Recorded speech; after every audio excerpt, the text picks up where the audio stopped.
саламатсыңарбы деп анда учурашуудан баштайлы. Учурашасыңбы сен? Саламатсыңарбы. Менин оğlum Жайдар, менден суранды. Келиңиз, менин жашоомдогу нерселерди YouTube каналына чагылдырып турабыз деп. Мен болсо оğlumдун бул кызыгуусуна макул болуп, мына биз баштап атабыз. Анда эмесе баштайлы?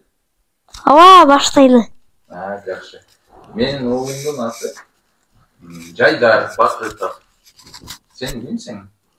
Мен бутун сындырган футбол оюнчусумун.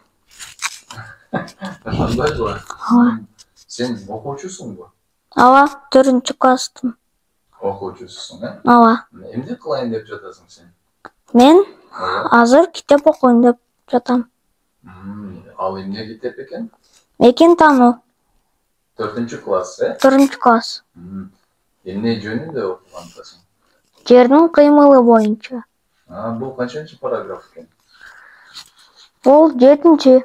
7-чи параграф. Жакшы. Анда эмесе баштай койгон. Окуй кой. Жердин кыймылы. Күн менен түн бүтөт, сутка өтөт дешет. Сутка жер... Сутка эмес, сутка. Сутка. Убакыт өтөт.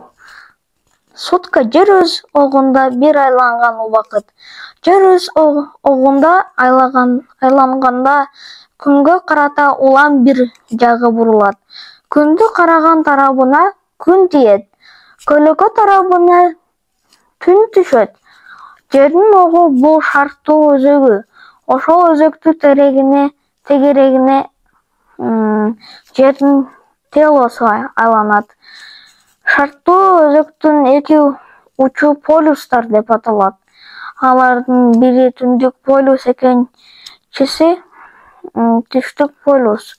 Экватор. Эки полюстун так ортосуна жайгашкан экватор жер шарын түндүк жана түштүк жарым шарларына бөлүп турат. Жердин өз огундагы кыймылы тегерени жердин күн айланасындагы кыймылы айлануу. Жер бир жылда күндүк толук айланып чыгат. Күндү айланган жердин жолу жер орбитасы деп аталат. Жер өз орбитасында секундасына 30 км жол басат. Жердин өзөгү бир аз жантык жайгашкан. Ошол жантык өзөктүн натыйжасында жыл мезгилдеринин алмашуусу жүрөт. Жердин түндүк жарым шары күндөн жарыкты жана жылуулукту, кыш жылуулукту көп алганда жай мезгили келет. Түштүк жарым шарда бул мезгилде кыш түшөт. Анда кайра алмашуу жүрөт. Жыл мезгилине жараша горизонтто күндүн бийиктиги жана күндүн узактыгы өзгөрөт. Күн канчалык бийик болсо, жерге жылуулук ошончолук көп жетет.